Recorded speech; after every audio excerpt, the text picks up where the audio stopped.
மேசராசி அன்பர்களே, 2026 ஜூன் மாதம் 2ஆம் தேதி குரு பெயர்ச்சி நடக்குது. அதாவது உங்கள் ராசிக்கு 3ஆம் இடமான மிதுனத்திலிருந்து வந்த குரு பகவான் இப்போ உங்கள் ராசிக்கு 4ஆம் இடம் என்று சொல்லக்கூடிய தனம், அதாவது 4ஆம் இடம் என்பது சுகஸ்தானத்தில் போய் குரு பகவான் உச்ச பலம் அடைகிறது, தனக்காரக கிரகம். இந்த மேசராசி என்பவர்களுக்கு குரு பகவான் யார் அப்படின்னா 9க்குரியவன், பாக்கியத்தை தரக்கூடியவன், அதே சமயத்தில் 12க்குரியவன், விரயத்தை கொடுக்கக்கூடியவன் குரு பகவான் இப்போ உச்ச பலம் அடையுது. அதாவது 12 வருடங்களுக்கு அப்புறம் இப்போ கடகமனையில் உச்ச பலம் அடைகின்ற குரு பகவானால் என்ன மாதிரியான பலன்கள், மாற்றங்கள் அப்படிங்கிறத துல்லியமாக நம்ம பார்க்கும் பொழுது, 4ஆம் இடம் என்பது சுகஸ்தானம், உங்களுடைய சுகத்தை வலுப்படுத்தி கொடுக்க போகுது அப்படின்னு எடுத்துக்கலாம். முதல் நல்ல விஷயம் என்ன, நல்ல விஷயம் எடுக்க போகுது? 4ஆம் இடம். இதுவரைக்கும் வீடு வாங்கலை, அதாவது ஒரு வீடு வாங்கலை, ஒரு வண்டி வாகனம் வாங்கலை அப்படின்னு நினைத்து கொண்டிருக்கக்கூடிய இந்த மேசத்துக்கு முதல்ல வீடு வாங்க வைக்கும். சொந்த வீடு இல்லாத இந்த மேசத்துக்கு சொந்த வீடு அமைத்து கொடுக்கக்கூடிய ஒரு அற்புதமான குரு பயிற்சியாக இந்த மேசத்துக்கு அமைகிறது. இதில் எந்தவித மாற்று கருத்து இல்லை. அப்போ வீட்டை பற்றிய சிந்தனை ஓட்டங்கள், இதுவரைக்கும் நான் வாடகை வீட்டில் தான் சார் இருக்கிறேன், இதுவரைக்கும் நம்ம சொந்த வீடே இல்லை அப்படின்னு இருக்கக்கூடியவர்கள், ஒரு இடம் கூட நான் வாங்கலை சார், சொந்தமாக என் பேரில் ஒரு இடம் கூட இல்லைன்னா இப்போ இந்த வருடம் எழுதி வச்சுக்கோங்க, உங்கள் பேரில் ரிஜிஸ்ட்ரேஷன் நிச்சயமாக நடக்கும், அதில் மாற்று கருத்து இல்லை. அல்லது குறைஞ்சபட்சமாவது வீட்டை ஆல்ட்ரு பண்ணுவீங்க, வீட்டை ஏதாவது ஒரு சேஞ்சஸ் நடக்கக்கூடிய ஒரு வருடமாக இந்த மேசத்துக்கு நிச்சயமாக அமையும். தாய்க்கு நல்லது நடக்குங்க. தாய்க்கு ஹெல்த்தில் பிரச்சனை இருந்தது, தாயில் உடல்நலத்தில் ஒரு கோளாறு இருந்தது, தாய் வர்க்கம் ரீதியில் பிரச்சனை, அல்லது தாய் சொத்துக்கள் ரீதியில் ஒரு பிரச்சனை இருந்தது, இது எல்லாமே சரி செய்யக்கூடிய ஒரு வருடம். படிப்பு ரீதியில் ஒரு குறை இருந்தது சார், படிக்க முடியல, படிப்பில் தடை இருந்தது, பிரச்சனை இருந்தது, ஒரு அரியர் வச்சிருக்கிறேன், எந்த விதத்தில் படிப்பில் தடையாக இருந்து கொண்டு இருக்கக்கூடிய மேசத்துக்கு இப்போ படிப்பின் மூலமாக அனுகூலம், ஆதாயம். ஒரு பிஜி கோர்ஸ் படிக்க முடியல சார், 2 வருஷமாக நான் திங்க் பண்ணிகிட்ருக்கேன், படிக்கணும்னு ஆசை இருக்குது, முடியல அப்படின்னு இருக்கக்கூடியவர்கள் எல்லாமே சரி, படிப்பு சூப்பராக இருக்க போகுது அப்படிங்கிறத ஸ்ட்ராங்காக எடுத்துக்கலாம். உயர்கல்வி படிப்பதற்குண்டான அத்தனை அம்சங்களும் இந்த காலகட்டம் உண்டு. அதுவும் வெளிநாட்டில் போய் படிக்கணும்னு ஆசை இருக்கிறவங்களுக்கு 100% சக்ஸஸ். வெளிநாடு, வெளி மாநிலத்தில் போய் படிக்கக்கூடிய அமைப்பு இந்த குரு பயிற்சிக்கு அப்புறம் மேசத்துக்கு சிறப்பு பெறுகிறது. அப்போ படிப்பு சார்ந்த விஷயங்கள் நன்மை, முடித்த உடனே பிளேஸ்மெண்ட் ஆகக்கூடிய வாய்ப்புகள், இதெல்லாமே சூப்பராக இருக்கக்கூடிய ஒரு அற்புதமான ஒரு வருடம். பொருளாதாரத்தில் ஒரு குறை இருந்தது பாருங்க, ஏதோ ஒன்று செலவாயிட்டே இருக்குது, அந்த குறைகளை நிவர்த்தி செய்யக்கூடிய ஒரு வருடம். ஏன்னா பாக்யாதிபதி அல்லவா, குருங்கிறது தனக்காரக கிரகம் அல்லவா, தனக்காரக கிரகம் உச்சபலம் அடையுது, வலிமை பெறுது. எங்கே பார்க்குறார்? நேர 10ஆம் இடத்தை பார்க்குறார். இப்போ தொழிலில் வருமானத்தை கொடுக்கக்கூடிய அமைப்புகள் இந்த காலகட்டம் சூப்பராக உண்டு. அதுவும் குரு பகவான் பார்த்தீங்கன்னா முதல்ல தன்னுடைய சொந்த நட்சத்திரத்தில் ட்ராவல் பண்ண போகிறார். இதுதான் ப்ளஸ் பாயிண்ட். தன்னுடைய சொந்த நட்சத்திரத்தில் அமர்ந்து, புனர்பூச நட்சத்திரத்தில் அமர்ந்து, இந்த ஜூன் மாதம் 2ஆம் தேதியில் இருந்து பார்த்தீங்கன்னா சொந்த நட்சத்திரத்தில், அதுவும் உச்சமாக அமர்ந்து ஒரு பலனை கொடுக்க போகக்கூடிய காலகட்டங்கள் பார்த்திங்கன்னா ஒரு சாதிக்கக்கூடிய ஒரு காலகட்டமாக இருக்கும். சார் நிறைய தடை இருந்தது சார், நிறைய பிரச்சனை இருந்தது, போன வருஷம் நடக்கும்னு நினச்சிட்டு இருந்த சில விஷயங்கள் நடக்கலைன்னா இந்த வருஷம் நடக்கப் போகிறது. உங்கள் ஆசைகளை நிறைவேற்றக்கூடிய ஒரு வருடமாக இந்த குரு பயிற்சி அமைய போகுது. அப்போது உங்கள் ஆசைகள், உங்கள் மனதில் எதையெல்லாம் நடக்கலை அப்படின்னு நினச்சிட்டு இருந்தீங்களோ அது எல்லாமே நடக்கும். சார் எனக்கு ஒரு நல்ல தூக்கமே வரல சார், எதையோ நினச்சி கன்ஃபியூஷன் ஆகிட்டே இருந்தேன், ஆசைகள் நிறைவேறல, தூக்கமும் வரல, அலைச்சல் திருச்சல் இருந்தது. முதல்ல அது அத்தனையும் நிவர்த்தி ஆகுது. சுகத்தை கொடுக்கக்கூடிய அமைப்பு இருக்குது. அப்போ சுகங்களை அனுபவிக்கக்கூடிய ஒரு வருடமாக இந்த மேசத்துக்கு அமைய போகுது அப்படிங்கிறத நம்ம ஸ்ட்ராங்காக சொல்லலாம். சார் உங்களுக்கு பாக்யாதிபதி உச்சம், அப்போ பாக்யாதிபதி வலிமை பெறுது. அப்போ உங்களுக்கு ஒரு பாக்கியம் கிடைக்கணுமா இல்லையா? நிச்சயமாக பாக்கியம் கிடைக்கும்.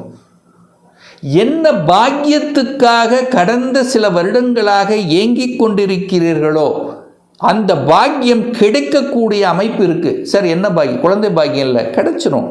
குழந்தைகளால் அனுகூலம் ஆதாயம் உண்டு. குழந்தை மட்டும் இல்லை, எனக்கு அத்தனை இருக்குது சார். குழந்தை பாக்கியம் கிடைத்தால் என்னுடைய வாழ்க்கை பூர்த்தி ஆகும் அப்படின்னு நினச்சிட்டு இருக்கிறவங்க அத்தனை மேசத்துக்கும் குழந்தை பாக்கியத்தை கொடுக்கக்கூடிய அமைப்புகள் சந்தர்ப்பங்களை நிச்சயமாக உருவாக்கும் அப்படிங்கிறத எடுத்துக்கலாம்.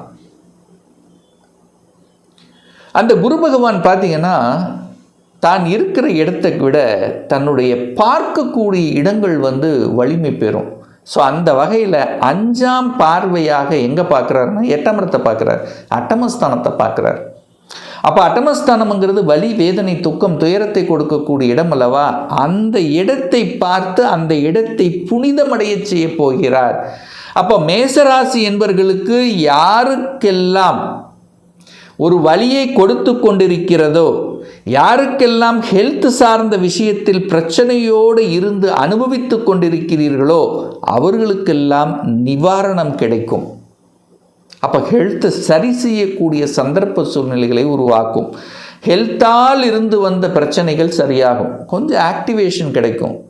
இதுவரைக்கும் ஒரு நல்ல டாக்டர் உங்களுக்கு கிடைக்கலன்னா கூட இப்போ கிடைக்க பெறுவார்கள். அடுத்து பார்த்தீங்கன்னா 8ஆம் இடம் என்பது இந்த வலியோட, அந்த கோர்ட்டு கேஸ், ஏதோ ஒரு பிரச்சனையோடு ஒரு 2 வருஷமாக இருக்குது, ஒரு சொல்யூஷன் கிடைக்கல அப்படின்னு இருக்கக்கூடிய மேசத்துக்கு இப்போ சொல்யூஷன் கிடைக்கும். அப்போது அந்த கோர்ட்டு கேஸில் செய்யாத குற்றங்களுக்கு ஒரு தண்டனை, அல்லது ஏதோ ஒரு பிரச்சனையோட, ஒரு சொத்து பிரச்சனை, பாக பிரச்சனை, ஒரு கேஸ் உங்கள் மேலே ஃபைல் பண்ணி இருந்ததுன்னா அதிலிருந்து வெளிவரக்கூடிய சந்தர்ப்ப சூழ்நிலைகளை நிச்சயமாக உருவாக்கும். அந்த குரு பகவான் 5ஆம் பார்வை 8ஆம் இடத்தை பார்க்குறார் அல்லவா?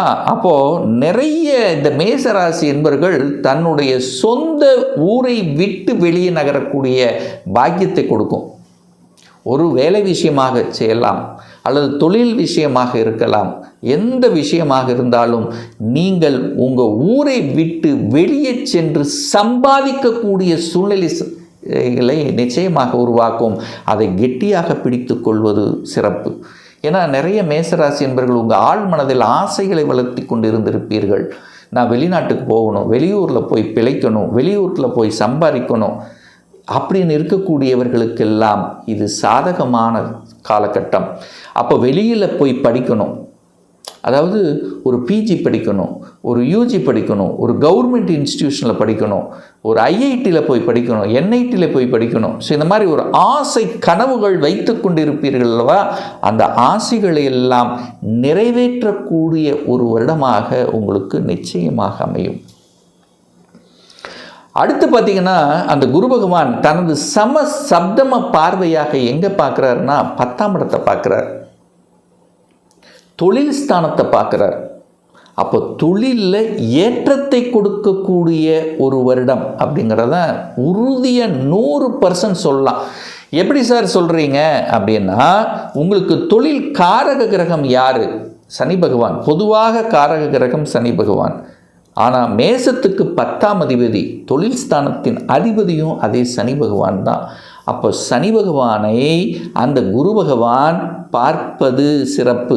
10ஆம் இடத்தையும் பார்க்கிறார், அந்த 10ஆம் இடத்தை அதிபதியாக இருக்கக்கூடிய சனி பகவானை பார்க்கிறார்.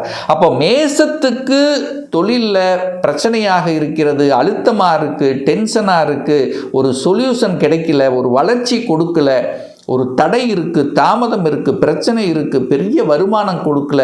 ஸோ எப்படியெல்லாம் கொடுத்து எல்லாம் இந்த மாதிரி ஒரு ப்ரெஷர் இருக்கக்கூடிய அத்தனை மேசத்துக்கும் சொல்யூஷன் கிடைக்கும், தீர்வு கிடைக்கும். அப்போ மேம்பாடு, தொழிலில் மேம்பாடு உண்டு, வேலையில் ஒரு மேம்பாடு உண்டு, வேலை மாற்றம் நிச்சயமாக உண்டு. அந்த மாற்றத்தை ஏற்றுக்கொள்வது புத்திசாலித்தனம். அப்போ ப்ரமோஷன் கிடைக்கல என்று இருக்கக்கூடியவர்களுக்கெல்லாம் ப்ரமோஷன் கிடைக்கும். ஏன்னா 10ஆம் இடத்தை பார்க்குறாரா, குருங்கிறது தனக்காரகன்லவா, தனத்தை கொடுக்கக்கூடிய அந்த குரு பகவான் 10ஆம் இடத்தை பார்க்குறார். அப்போ 10ஆம் இடத்தின் வாயிலாக பொருளாதார உயர்வுங்கிறது நிச்சயமாக உண்டு. அப்போ வேலையில் ப்ரமோஷன் எதிர்பார்க்கலாம், இடமாற்றம் கொடுக்கலாம், அல்லது படித்த படிப்புக்குண்டான வேலை இல்லாதவர்களுக்கெல்லாம் இப்போ படித்தக்குண்டான வேலை கிடைக்கும். ஸோ இப்படி நல்ல விதமான செய்திகள் உங்கள் காதுக்கு வரக்கூடிய ஒரு ஆண்டாக அமரப்போகிறது. கௌரவம், பட்டம், பதவி, புகழ் நிச்சயமாக எதிர்பார்க்கலாம். 12ஆம் இடம் தூக்கம், தூக்கத்தை தொலைத்து விட்டு இருக்கக்கூடிய மேசத்துக்கெல்லாம் இப்போ கொஞ்சம் தூக்கம் வரும். 10க்குரியவன் தனக்கு 3ஆம் இடத்தில் இருக்கார். ஒரு வளர்ச்சியை காணக்கூடிய காலகட்டம், முதலீடுகள் போடக்கூடிய ஒரு காலகட்டம். அப்போ 12ஆம் இடம் செலவுகள் அல்லவா, அப்போ சுப செலவுகள் செய்யக்கூடிய ஒரு காலகட்டம். குழந்தை படிப்புக்காக செலவுகள், ஒரு வீடு வண்டி வாகனங்கள் வாங்குவதற்குண்டான செலவுகள், திருமணம் செய்வதற்கான உண்டான காலகட்டம், அதற்கு உண்டான செலவு, இப்படி செலவுகளை சுப செலவுகளாக கன்வெர்ட் பண்ணக்கூடிய ஒரு அற்புதமான ஒரு ஆண்டாக இந்த குரு பயிற்சி உங்களுக்கு நிச்சயமாக இருக்க போகுது. அப்போ தொழில் மேன்மை உண்டு, படிப்பில் மேன்மை உண்டு, இடம், நிலம், வீடு, வண்டி, வாகனத்தின் மூலமாக நல்லவைகள் நடக்கக்கூடிய அமைப்புகள், வலி, வேதனை, துக்கம், துயரம், அசிங்கம், அவமானம் என்று இருக்கக்கூடியதில் இருந்தெல்லாம் விடுதலை கொடுக்கக்கூடிய ஒரு காலகட்டம். ஸோ 12 வருடங்களுக்கு அப்புறம் ஒரு நல்ல மாற்றம், ஒரு சிகரத்தை தொடக்கூடிய, ஒரு மகிழத்தை சூடக்கூடிய, நல்ல விஷயங்கள் நடக்கக்கூடிய ஒரு நல்ல குரு பயிற்சியாக இந்த மேசத்துக்கு அமையப்போகுது அப்படிங்கிறத ஸ்ட்ராங்காக நம்ம சொல்லலாம்.